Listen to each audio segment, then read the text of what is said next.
हाँ, तो बच्चों, आज मैं आपको अपकमिंग एग्ज़ाम्स के बारे में कुछ आइडिया देंगे।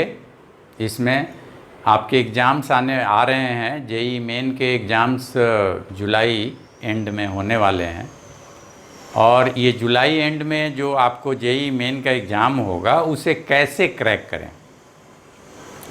तो इसको क्रैक करने के आपके मेन जो है थीम है, जेई मेन का एग्ज़ाम जो बच्चे क्रैक करना चाहते हैं तो उसके लिए दो मेन पॉइंट हैं।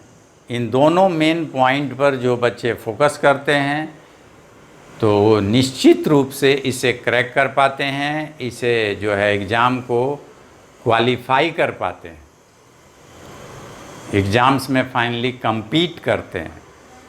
तो इन बातों का जो बच्चे केयर लेते हैं, ध्यान देते हैं, तो वो कर लेते हैं।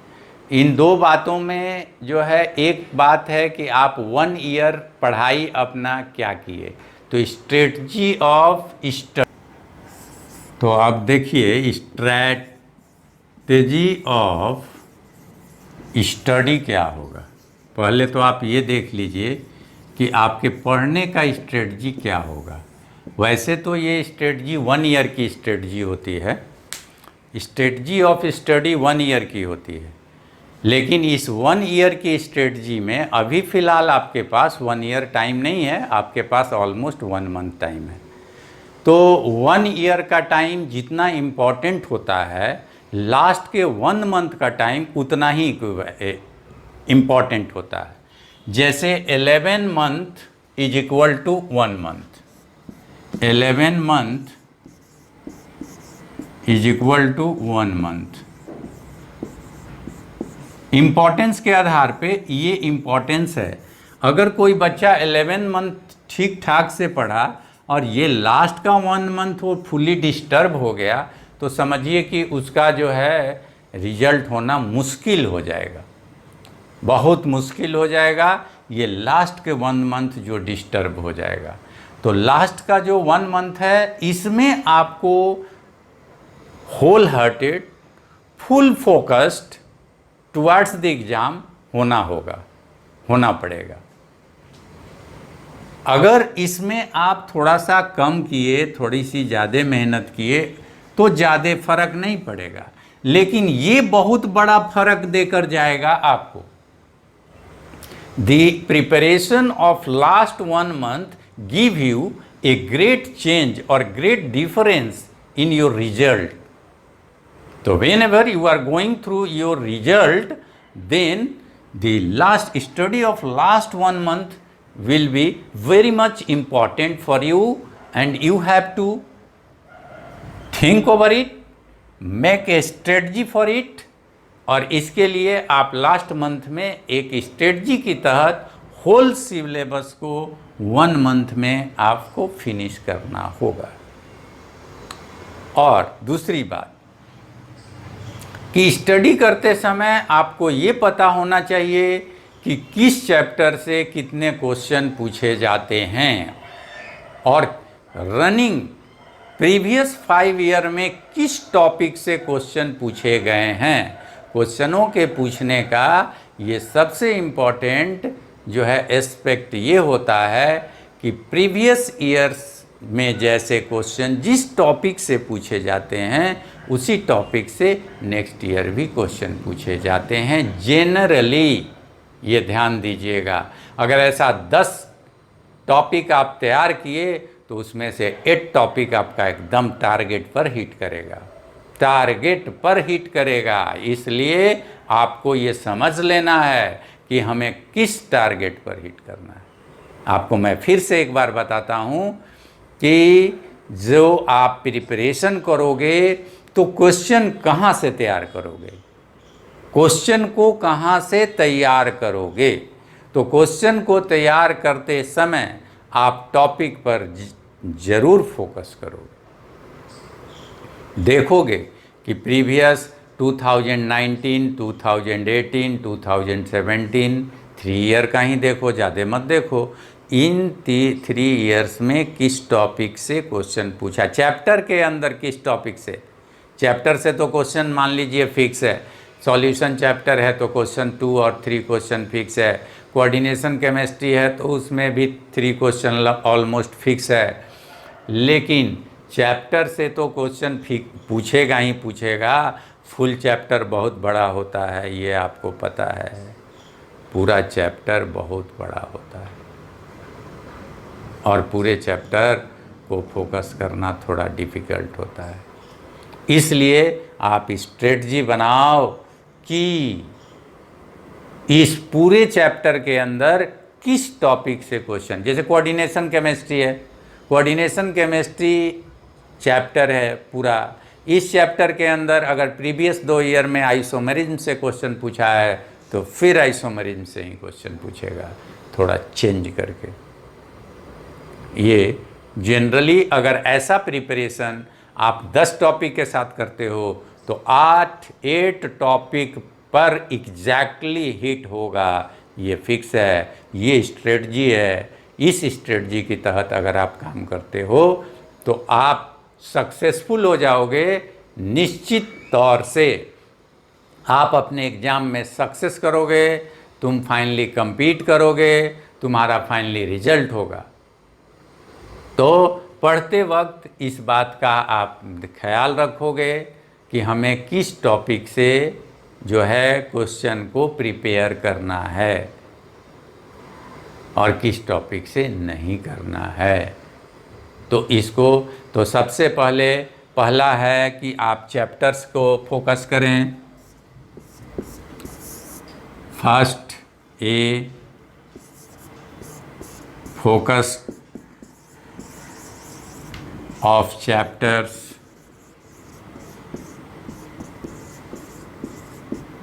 with greater number of question,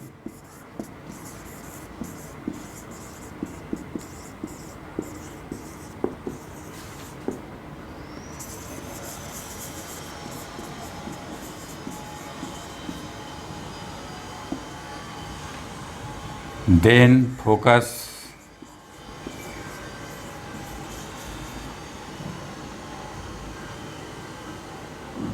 at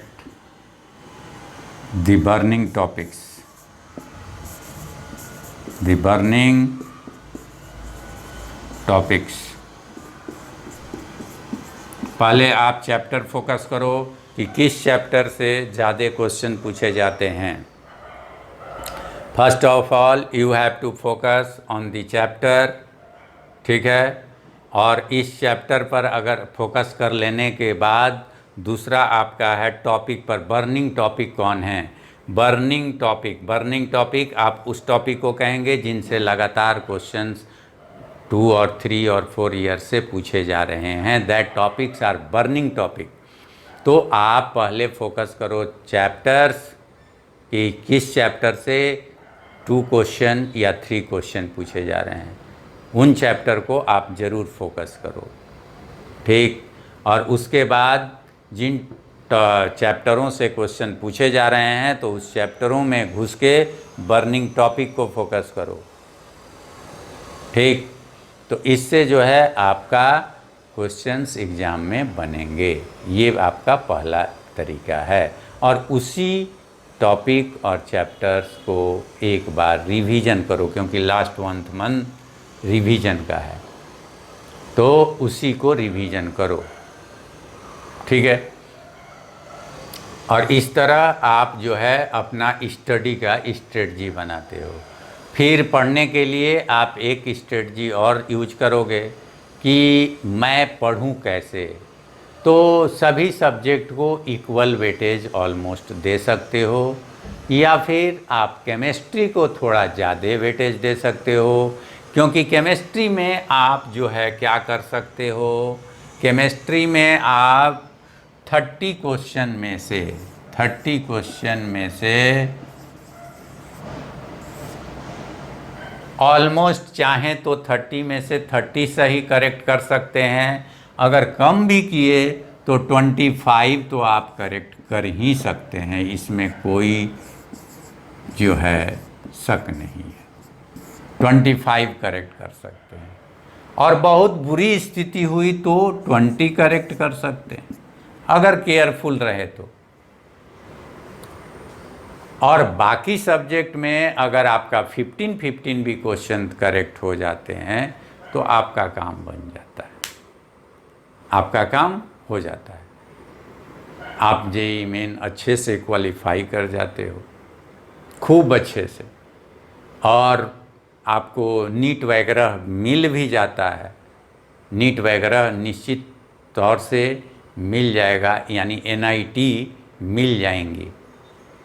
ठीक है, NIT national institute of technology जो हैं, NIT Surathkal, NIT Warangal, NIT Allahabad, तो ये सभी कॉलेज आपको मिल जाएंगे और अच्छे से मिल जाएंगे।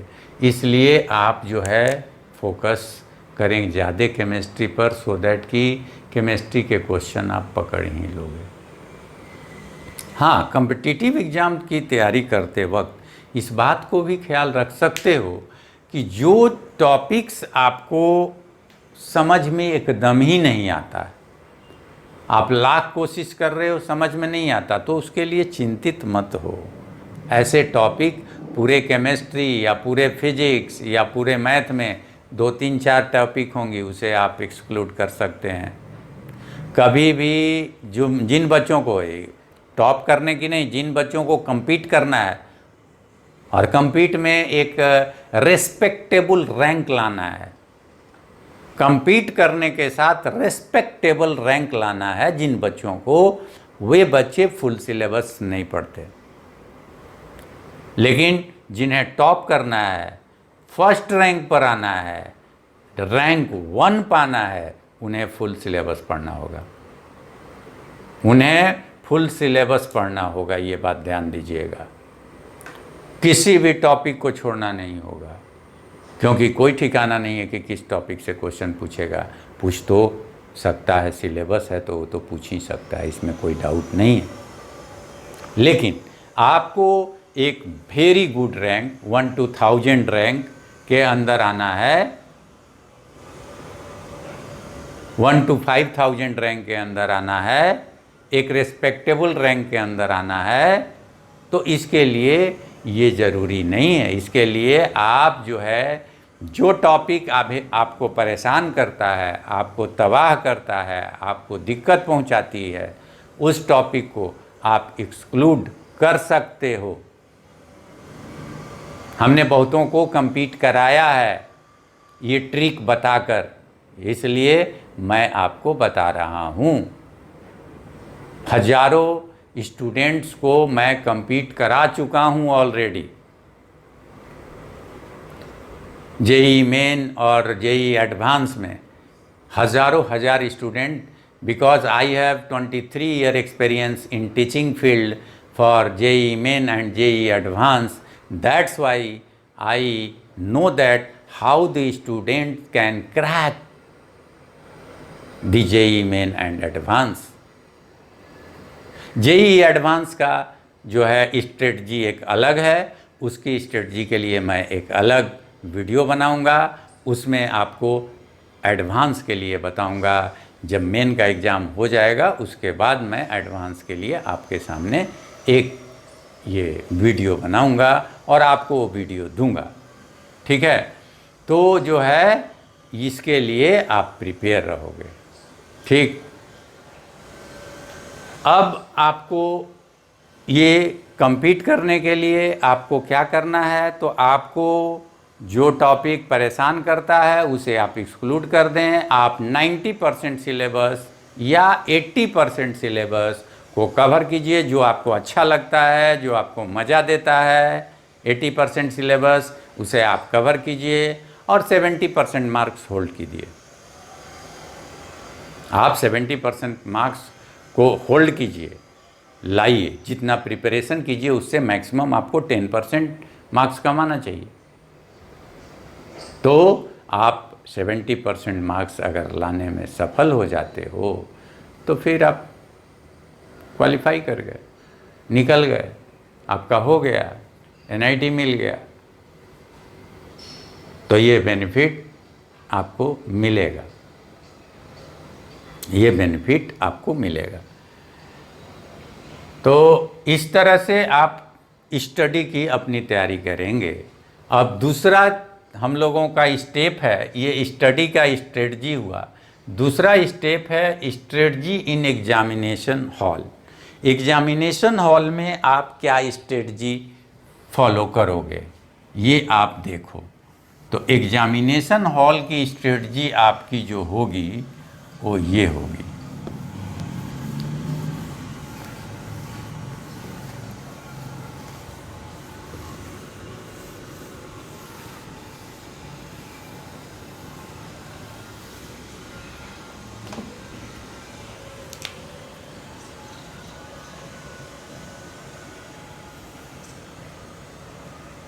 Second, straight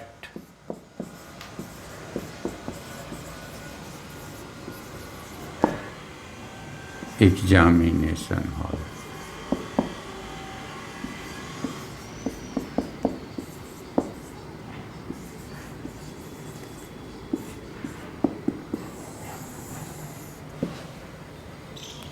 strategy of examination hall.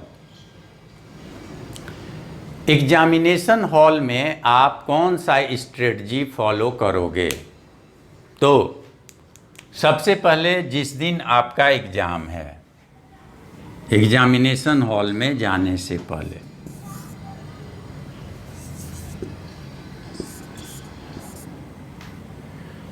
Strategy of examination hall, आप एग्जामिनेशन हॉल में जाने से पहले भरपेट खाना नहीं खाओगे, ये आप ध्यान रखोगे। और उस दिन पिछली रात भर नहीं जगोगे। पिछले दिन रात भर नहीं जगोगे, रात भर खूब सोओगे। क्योंकि कभी कभी ऐसा होता है कि एग्जामिनेशन हॉल में हम लोग, कभी कभी ऐसा होता है कि एग्जामिनेशन हॉल में कभी कभी ऐसे क्वेश्चन भी बन जाते हैं जो जनरली नहीं बनते हैं लोगों से। सबसे बड़ा चीज़ आपके पास जो है ये है, ये कब फास्ट रहता है, ये हरदम बराबर नहीं चलता। एकदम इक्वल फॉर्म में ब्रेन नहीं चलता है हरदम। इसमें वेव चलती हैं, ब्रेन के अंदर वेव चलती हैं। कभी ये पीक पर होता है, ब्रेन के अंदर ब्रेन वेव,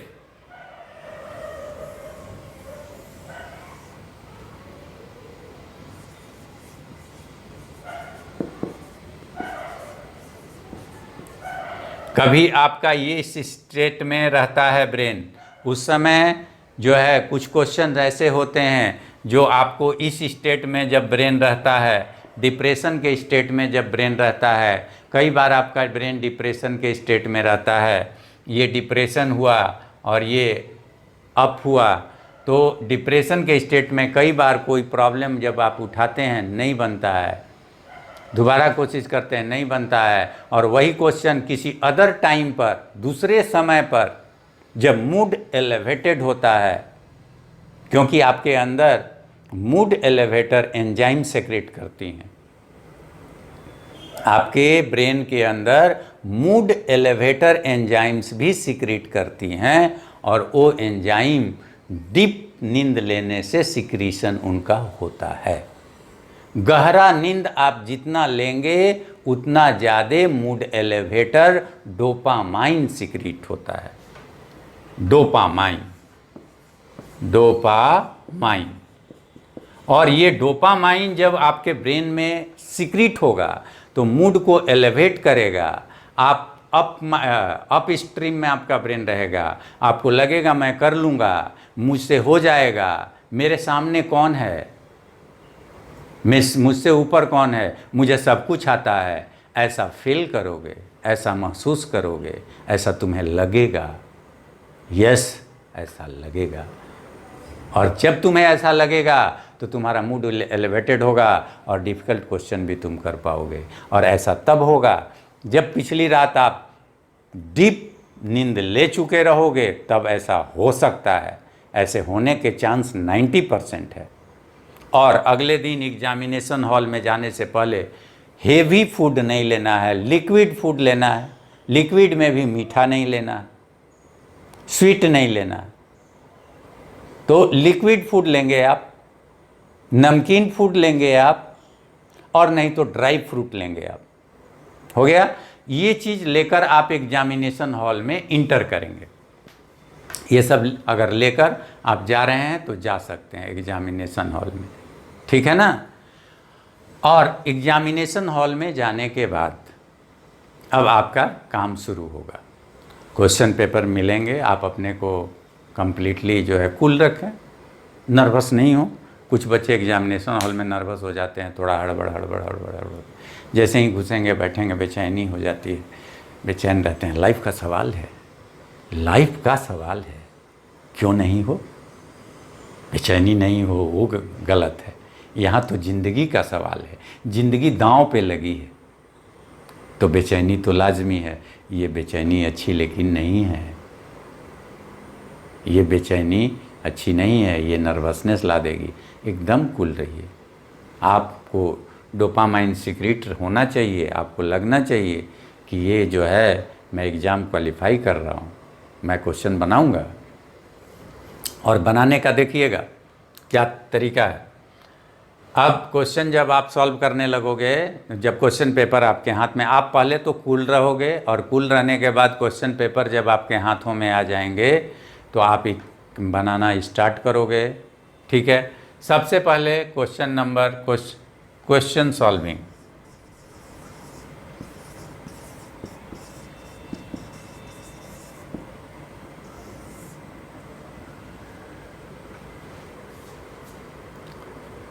क्वेश्चन सॉल्विंग, ठीक है। आप जो है 1 नंबर क्वेश्चन देखोगे, और एक चीज़ और ध्यान रखोगे, पहले तो आप केमिस्ट्री का क्वेश्चन सॉल्व करोगे, तब फिजिक्स का, और तब मैथ का order. Question solving, first chemistry, second physics,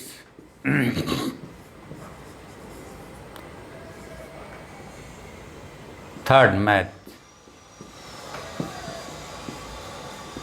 चलिए केमिस्ट्री में चले। क्वेश्चन नंबर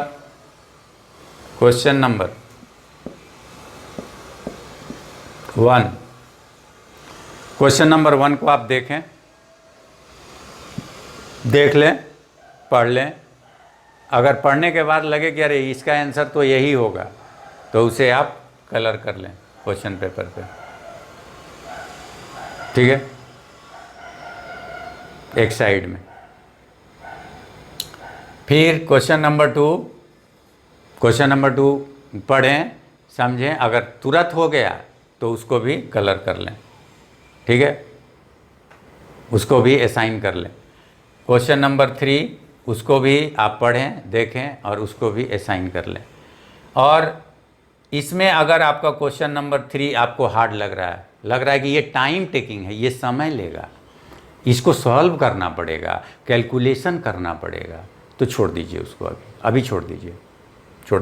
जो क्वेश्चन आपको 5 सेकेंड, 10 सेकेंड, 20 सेकेंड मैक्सिमम के अंदर जो बन जा रहे हैं, उससे बनाते चले जाइए।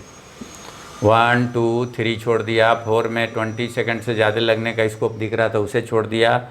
5 में भी लग रहा था ज़्यादा स्कोप, उसे छोड़ दिया। 6 में आ जाइए। 6 एक बार पढ़े और तुरंत लगा कि अरे ये तो ये आंसर होगा, उसे आप टिक कर लीजिए, ठीक है। 7 भी तुरंत लगा कि ये तो ये आंसर होगा, उसे भी टिक कर लीजिए।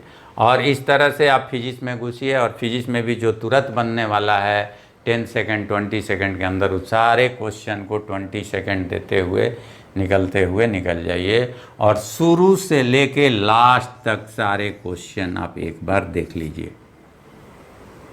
क्योंकि क्वेश्चन पेपर में कई बार ऐसे क्वेश्चन आते हैं। नंबर 3 पर एक ऐसा क्वेश्चन है जिसका आंसर नंबर 26 पर एक क्वेश्चन है, उसमें दिया हुआ है। आपने ऐसा कभी फील किया? नहीं किया। पढ़ने वाले अगर आप स्टूडेंट हैं तो आपको पता चलेगा। तो ऐसा आपको मिलता है, ऐसा हमने कई बार देखा है।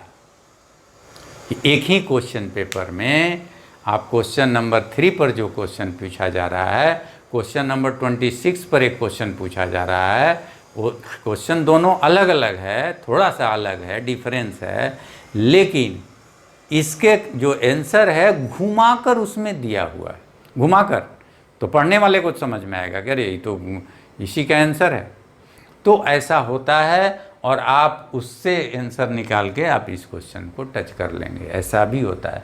और दूसरी बात ये होती है कि शुरू से लास्ट तक एक बार आप सारे क्वेश्चन के थ्रू अगर चले जाते हो तो आपको फायदा ये मिलता है कि सारे क्वेश्चन देख लिए, क्योंकि 120 क्वेश्चन हो या 100 क्वेश्चन हो, पूरे क्वेश्चन पेपर में याद रखिएगा सभी क्वेश्चन हार्ड नहीं होते, 30% क्वेश्चन इजी होते हैं, 30% क्वेश्चन इजी होते हैं, ठीक है। इसलिए आप याद रखोगे 30% क्वेश्चन इजी होते हैं, इसलिए उन सभी वे क्वेश्चन नहीं छूटने चाहिए, वे क्वेश्चन छूटने नहीं चाहिए। जो 30% क्वेश्चन है वो कदापि नहीं छूटने चाहिए, नहीं तो अगर गलती से वे क्वेश्चन छूट गए तो आप कभी compete नहीं करोगे।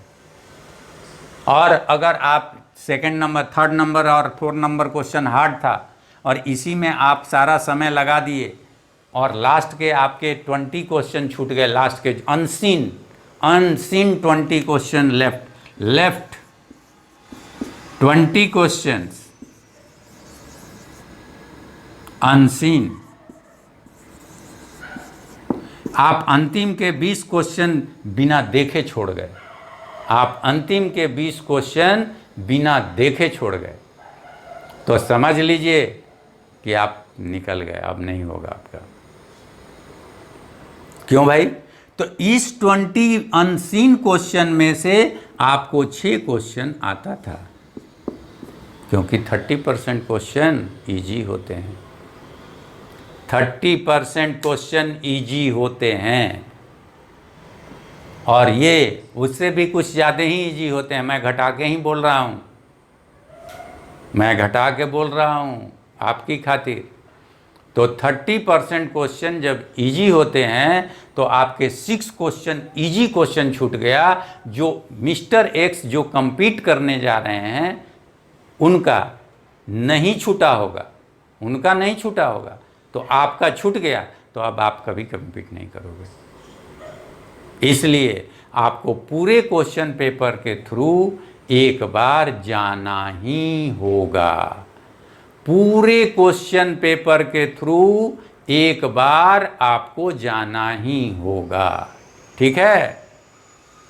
इसलिए आप ध्यान रखोगे कि आप पूरे क्वेश्चन पेपर एक बार जरूर देखोगे, समझे।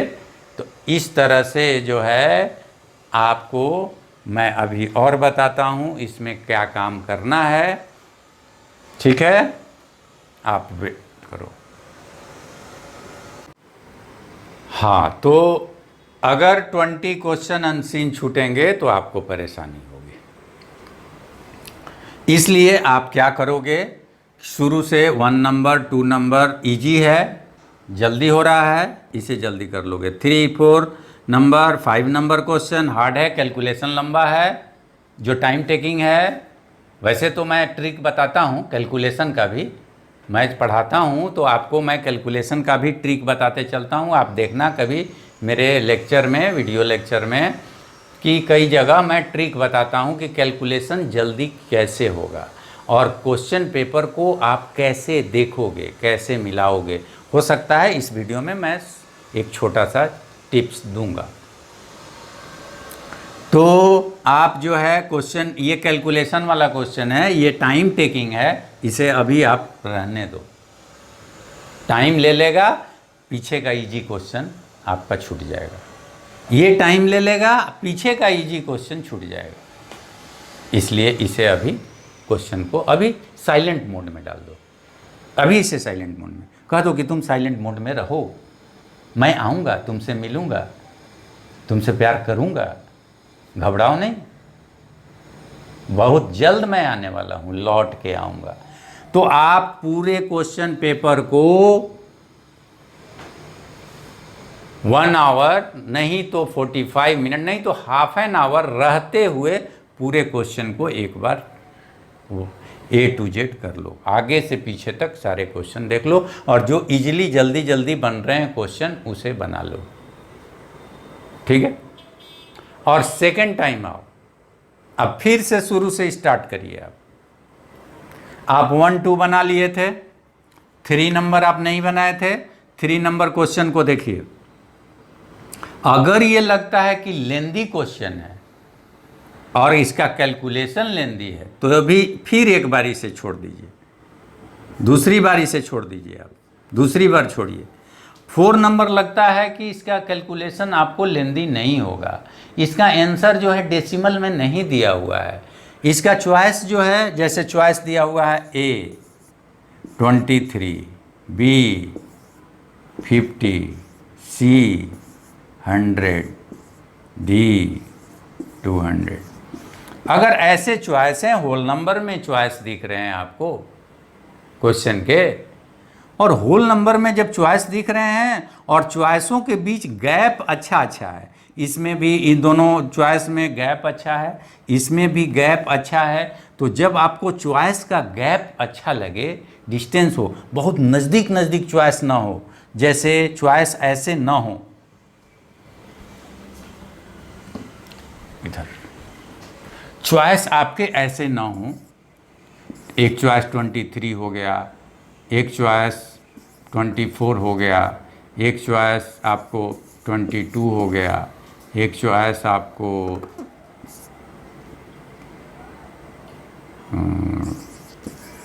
22.5 हो गया। तो ऐसे अगर चॉइस हैं तो आपको हो सकता है एक्यूरेट कैलकुलेशन करना पड़ेगा, आपके कैलकुलेशन में एक्यूरेसी लानी पड़ेगी, तब जाके आप इसे टिक कर पाओगे, एक्यूरेट कैलकुलेशन करना होगा। और इस तरह के क्वेश्चन में जैसे ही कैलकुलेशन में फर्स्ट डिजिट आपको मिलेगा, ये सब तो आपको 100 में जा रहा है, तो इससे तो 10 के पावर से ही हो सकता है कि आप क्लियर कर लोगे, ठीक है। जैसे ही फर्स्ट डिजिट आपको मिलेगा वैसे ही आपको लग गया कि हमारे आंसर में 2 डिजिट आएगा और पहला डिजिट 2 है तो हो गया। अब 3 नहीं निकालोगे, अगला डिजिट नहीं निकालोगे, सेकंड डिजिट नहीं निकालोगे, कैलकुलेट नहीं करोगे, आप सेकंड डिजिट का कैलकुलेशन नहीं करोगे, आप 2 आ गया फर्स्ट डिजिट, यहीं से इस आंसर को टिक करके आप निकल लोगे अगले क्वेश्चन में। तो आपका ऐसा चॉइस लग रहा है कि चॉइस में गैप ज़्यादा हैं, कभी कभी 10 के पावर में गैप होता है, कभी कभी तो और इजी 10 के पावर 1 रहेगा -5, 10 के पावर 1 चॉइस रहेगा -6, एक चॉइस रहेगा 10 के पावर -5, एक रहेगा 10 टू द पावर -12, एक 10 टू द पावर -15, एक 10 टू द पावर -18। तो ऐसा चॉइस तो बड़ा इजी होता है, केवल उसके आगे वाले नंबर का मल्टीप्लिकेशन डिवीजन नहीं करना होता है ज़्यादा, केवल पावर को मैनेज करना होता है थोड़ा सा, और शॉर्टकट कैलकुलेशन होता है। तो ऐसे क्वेश्चनों को आप second attempt on the question पर जब सेकंड अटेम्प्ट करोगे तो ऐसे क्वेश्चनों को बना लो। तो इस सेकंड अटेम्प्ट में 4 नंबर बन गया, 5 नंबर बन गया, फिर आपको आ गया 36 नंबर बन गया, 48 नंबर बन गया। इस तरह के फर्स्ट अटेम्प्ट में आप नहीं बनाए थे, सेकंड अटेम्प्ट में आप बना लिए, ठीक है। 76 नंबर क्वेश्चन बन गया, फर्स्ट अटेम्प्ट में नहीं बना था, सेकंड अटेम्प्ट में बना दिए। तो सेकंड अटेम्प्ट में जो क्वेश्चन आपको 50 सेकंड ले रहे हैं उन सबको टच कर लीजिए, 30 सेकंड ले रहे हैं उनको टच कर लीजिए। कुछ क्वेश्चंस ऐसे क्वेश्चन पेपर में दिए जाते हैं 10% क्वेश्चन, जो लगभग एक क्वेश्चन आपको 3 to 5 मिनट्स लेता है, एकदम नेसेसरीली 3 to 5 मिनट लेगा ही लेगा। उस क्वेश्चन का कोई इलाज नहीं, लाइजाज बीमारी होती है। जो बच्चा उस क्वेश्चन में फंस गया तो लाइफ भी उसकी फंस गई, उसकी लाइफ भी फंस गई। और जो उसे छोड़ दिया वो निकल गया, जो उसे छोड़ दिया वो निकल गया। तो इस बात का केयर रखेंगे कि आप वैसे क्वेश्चनों को नहीं देखेंगे जो 5 मिनट लेने वाले हैं। No, not at all. ठीक है, सेकेंड अटेम्प्ट में, न फर्स्ट अटेम्प्ट में देखेंगे उस क्वेश्चन को, न सेकेंड अटेम्प्ट में देखेंगे। ठीक है, तो सेकेंड अटेम्प्ट भी आप क्वेश्चन नंबर 1 टू लास्ट कर लेंगे सेकेंड अटेम्प्ट में। 30 सेकेंड, 40 सेकेंड, 50 सेकेंड वगैरह में होने वाले सारे क्वेश्चन आप करते चले जाओगे। जो क्वेश्चन 30 सेकंड में हो रहे हो, 40 सेकंड में हो रहे हैं, 50 सेकंड में हो रहे हैं, करते चले जाइए। कैलकुलेशन देख लीजिए, अप्रॉक्सीमेट कैलकुलेशन कर करके जो आंसर के नियर अबाउट जा रहा है उसे टिक करते हुए निकल जाइए। निकल गए। और सेकंड अटेम्प्ट में आप पहले से शुरू से लास्ट तक जब चले गए और इसके बाद आपके पास लास्ट में 10 मिनट्स बचे हैं, तो अब आप क्या करोगे? अभी भी आप बहुत लेंदी क्वेश्चन, डिफ़िकल्ट क्वेश्चन, लंबा क्वेश्चन, टाइम टेकिंग क्वेश्चन आप 10 छोड़े हुए हैं, पता है ना? अभी भी आप 10 क्वेश्चन टाइम टेकिंग, लेंदी, जो आप जानते हैं, आप पढ़ें उस टॉपिक को, उसका फार्मूला आपको पता है, वो जानते हैं आप, लेकिन आप छोड़े हुए हैं। जो नहीं जानते हैं उसको तो वो तो छूटा हुआ है, उसमें कोई टेंशन नहीं लीजिए। जो आप नहीं जानते हैं वो भी आपको 10 क्वेश्चन छूटा होगा, जो आप नहीं जानते हैं, तो उसका टेंशन मत लीजिए। लेकिन 10 वैसे क्वेश्चन आप छोड़े हुए हैं सेकंड अटेम्प्ट में भी, जो आप जानते तो हैं, किस चैप्टर का है ये आप जानते हैं, किस टॉपिक का है आप जानते हैं, किस फार्मूला से बनेगा ये भी आप जानते हैं, बट उसे अभी टच नहीं किए हैं। क्यों नहीं टच किए थे जी? सब चीज़ तो आप जानते हैं, आप टच क्यों नहीं किए थे अभी तक? तो आप इसलिए टच नहीं किए थे कि वो क्वेश्चन लेंदी है, लंबा है, एक्यूरेसी, उसका आंसर एक्यूरेट निकालना होगा, कैलकुलेशन करना होगा, मल्टीप्लिकेशन और डिवीज़न करना होगा, डेसिमल में, पॉइंट में उसके चॉइस दिए हुए हैं, उसमें एक क्वेश्चन में 3, 4 या 5 मिनट लगने के चांसेज हैं, उस क्वेश्चन को अभी छोड़े हुए हैं। और लास्ट 10 मिनट में वैसा क्वेश्चन जो आपको लगता है कि मैं इसे तो एकदम बना सकता हूँ, टाइम भले ही जो लगे लेकिन बना सकता हूँ, वैसे क्वेश्चनों को उठा लीजिए। मान लीजिए वैसा क्वेश्चन 3 नंबर है, तो 3 नंबर क्वेश्चन आप उठा लीजिए थर्ड अटैम्प्ट में। थर्ड अटैम्प्ट में आप थर्ड अटैम्प्ट में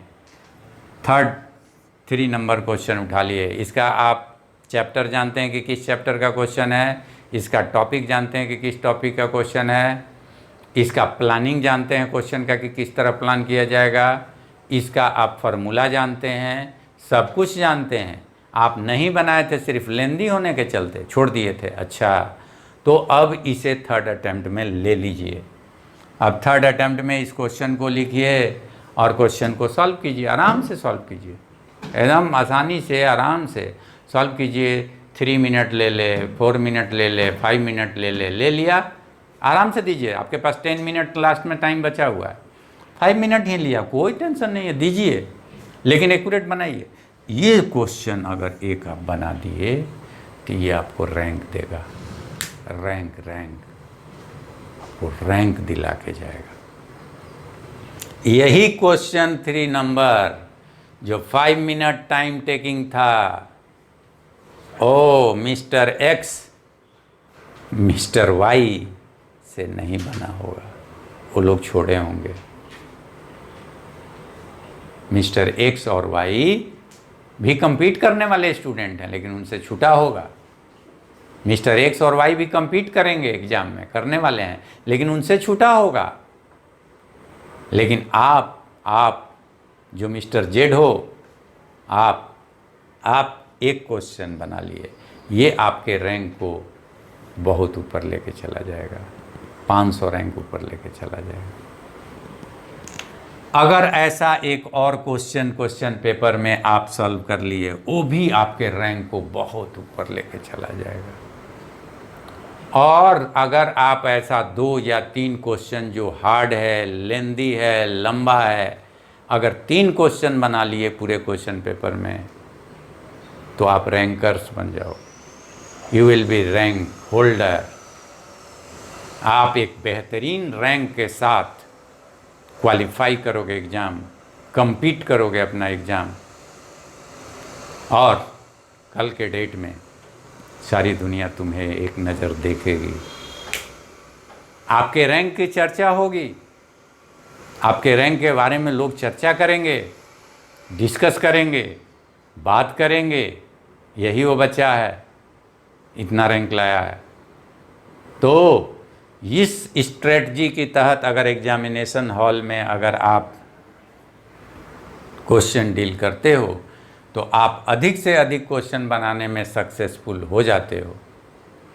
ठीक है, और आपको मैं बताया था कि ये तरीका है, और एक बार अगर समय लास्ट में 1 मिनट निकालिए तो अपने चॉइस भी ज़रूर मिला लिया कीजिए कि कोई चॉइस हमारा गलत टिक ना हुआ हो। ज़रूर मिला लीजिए कि हमारा गलत चॉइस टिक ना हुआ हो। कई बार बच्चे बनाते तो सही हैं, लेकिन गलत चॉइस में टिक लग जाता है, कई बार ऐसा भी प्रॉब्लम आता है। तो एक बार ज़रूर अपना किया हुआ वर्क को एक बार देख लें कि मैंने जो किया है वो परफेक्ट किया है या नहीं किया है, और इस तरह सबमिट कर दें। लास्ट में टाइम पूरा ले लें, पूरा टाइम नहीं छोड़ें, एकदम नहीं। अब आप जो है बनाते समय, क्वेश्चन बनाते समय कैलकुलेशन में इस तरह से ध्यान देंगे। कैलकुलेशन करते समय चॉइस को देखेंगे, चॉइस अगर सेपरेटेड हैं, चॉइस में डिस्टेंस है, तो आप कैलकुलेशन अप्रॉक्सीमेट कैलकुलेशन ऑलवेज करेंगे। कॉम्पिटिटिव एग्ज़ाम में कभी भी एक्यूरेट कैलकुलेशन नहीं करेंगे वैसे क्वेश्चन में जिनका चॉइस सेपरेटेड है, वैसे क्वेश्चन में नहीं जिनका चॉइस बहुत नज़दीक है। ऐसे क्वेश्चन में ये काम नहीं करेंगे, इसका एक्यूरेट आंसर निकालेंगे। ऐसा नहीं है कि इसमें अगला आप फर्स्ट डिजिट 2 निकाल के आप आंसर मार देंगे। सब में फर्स्ट डिजिट 2 है, देख रहे हो ना, ये 2 फर्स्ट डिजिट 2 सब में है, देख रहे हैं ना आप। तो इसमें फर्स्ट डिजिट आपको मिलते ही आप टिक मार दोगे, ये संभव नहीं है। तो इसमें आपको सेकंड डिजिट भी निकालना होगा, और इसमें तो आपको सेकंड डिजिट भी निकाल, अगर कहीं ये आ गया, आपका चॉइस 22 आ गया, तब आप फिर रुक जाओगे, अभी आप नहीं टिक मारोगे, क्योंकि आपको इसमें एक थर्ड डिजिट भी है 0.5, तो थर्ड डिजिट भी निकालोगे। तो इसलिए आप ध्यान दोगे कि 22 के बाद 0 है, 0.0 है या 0.5 है, ये थर्ड डिजिट है, ये क्लियर करना होगा। थर्ड डिजिट भी निकालना होगा, और ऐसे चॉइस में आप फर्स्ट डिजिट ही निकाल के और टिक लगा सकते हो, निकल सकते हो, आगे बढ़ सकते हो। तो चॉइस के आधार पे भी डिपेंड करता है कि आपका कैलकुलेशन कैसे फास्ट होगा, कैसे इजी होगा, और कैसे आसानी से आप जो है कर पाओगे। तो first of all, best of luck for your examination, best of luck for your examination in JEE Main, and I wish you a very good and respectable rank in JEE Main. You will qualify and get a very good rank, and I will meet you again after when you are qualified in JEE Main rank. Then I will give you tips, special tips for JEE Advanced, कि how to crack JEE Advanced, because I have a lot of students, I have a lot of my disciples who have cracked JEE Main as well as JEE Advanced and working abroad, working in whole of the country at different jobs. That's why first you qualify in your exam, and then I will give you tips to crack advance also. Okay, see you and meet you.